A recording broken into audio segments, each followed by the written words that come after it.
start asking questions. Brian kind of came through big second half. Key shots for you. Alex played big first half. He made some shots the first half. Played with a little confidence. Just kind of played with a little more confidence out there tonight. Kind of like he was in control and a little bit more relaxed. And that's what we need from him. We need your point guard to be able to make plays. In particular, what we are right now. We need one of those point guards, and he's the guy that's very capable of, again, manufacturing some baskets. He can manufacture different ways. A couple times there, you guys go lead, Nicholls State trims it down each time. Rayburn hits that big shot. Just come to expect that now. Is that right? Well, I'm just proud they cut it down instead of add to it, if that makes sense. I'm glad we was ahead, so we could add to it. There's been a lot of times we've been behind trying to add to it, but I don't know which ones you're talking about, Brandon, for sure, but he made some plays tonight again, 23 points. You guys went about 7 minutes without a basket. Yeah, Nicholls State took an early lead there. Where are we talking, second half, first half? Late in the first half. Oh, late in the first half when they went up 1. Yeah. I think we finished up on a 10-0 run right there. Is that correct? Yes. They went up 1, we go 10-0 run. He made a couple threes in that stretch, if I remember correctly. Yeah, he did. Big shots. Play before half, you got the dunk to Cody. We called timeout before that. Was that pretty much what you wanted to do? Well, hey, that's what we call, but what you call always, you don't always get what you call for, Dan. Trust me. Remember the other night I called something late in the game, didn't quite work the same way. So, hey, you always don't get what you call, trust me. But that's we did what we called, they executed, took it down to the last second, and got it to him, and he scored it.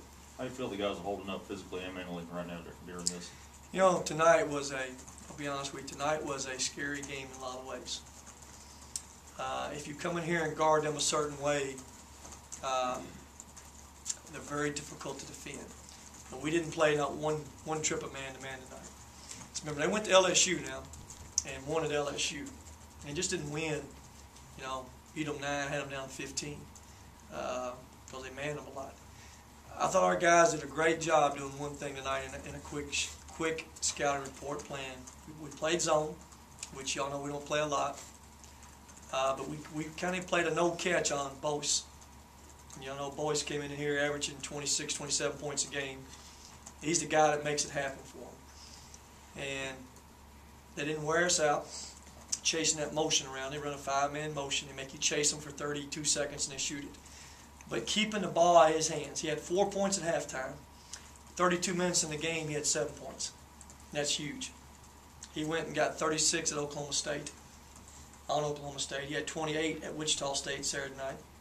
And I say he's averaging 26 points a game. He got 10 in the last 8 minutes of the game when that game was separated, and got 2 of them off the technical foul, and he made a 3 and gave him a 3-point play.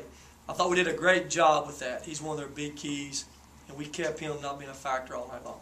I think Wendell did a pretty good job coming in spelling. He did okay, yeah. He did okay. He did okay. You know, he finished a couple plays and got a couple rebounds in there, and you know, he was okay in there. He was okay. Yeah. Rayburn, Brian, and Cody played over 30 minutes tonight. But it didn't seem like you guys were losing your legs at all. Just the way they play. Well, we had 4 guys tonight play over 30 minutes. Right. It was a lot easier for us to play 37 minutes. We played zone. Right. And the zone, there's 2 reasons. Number one, to rest us. Can't guard their motion, number 1. And number 2, he was able to rest us some on that 3rd night, which was, even if they'd been the first night, we would have played zone against them. Just so happened on the 3rd night, it came at a good time for us. And again, you know, they went to Houston, and Houston beat them 1 in overtime. So they're a very capable team, a very experienced team. So we're just happy to escape, man. Try to survive a team that you know is a Super Bowl for them every time they go into the SEC arena. But for the most part, I thought our kids kind of stayed in control most of the night. And we responded to one time they made that run at us.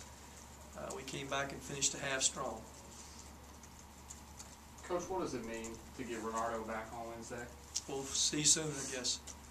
I mean, we need bodies, that's for sure. He's got a very talented body. He's a guy that can score that ball in the low post. I told you all this 2 months ago. It's everybody understand he hadn't played for a year and 9 months. I mean, everybody has expectations for him. Let's be realistic about him. And again, I know we can't control his expectations. And all he's got to worry about is himself and not what everybody else thinks about him. But at the same time, remember, he hadn't played a year and 9 months, and he's still a freshman. And sitting out a year and 9 months, he's not going to hit that floor and be polished. But he still has skills, and those skills will be there. You'll see his ability to score, do some things. But it'll take some time through playing till he gets game shape and game condition where you're playing with some emotion and what that does to you playing. He hadn't had that emotion playing in a year and 9 months. That will drain him some. But we'll be glad to have him back because he becomes a guy, too, that can make easy plays for other people. Besides what he's going to get himself, he's a terrific passer. He's got a good basketball IQ, what's going on, and we need that. You know anything about Alabama State yet? Wait till morning. Don't know much about them. Don't know much about them at all. I know they don't have as good as record as this team did tonight, but as you know, all these little teams are, pretty good little teams. So it'll be our 4th night, and we just have to find a way to muster some more energy and find a way to get over the win. Bad matchup for Cody tonight, or are you concerned about another down night for him? No, he had, 4 for 11, missed all of his 3-pointers. I don't think shots he had was wide open, just didn't make them. 3rd night with Cody, you got to be tough enough to continue to push through those kind of things, fight through them. And some people do it better than others, but there's nothing out of the ordinary with him. He had some good plays. He was fall around that post a little bit and got some things done. What are some things you do with Sidney during this stretch here where he's got to play soon, but you guys aren't practicing because it's tough. We're just trying to work him out individually best we can, when we can, and all those kind of things. It's not as good as practicing, trust me. When we're having this long stretch like this, not good at all. But hey, what it is what it is.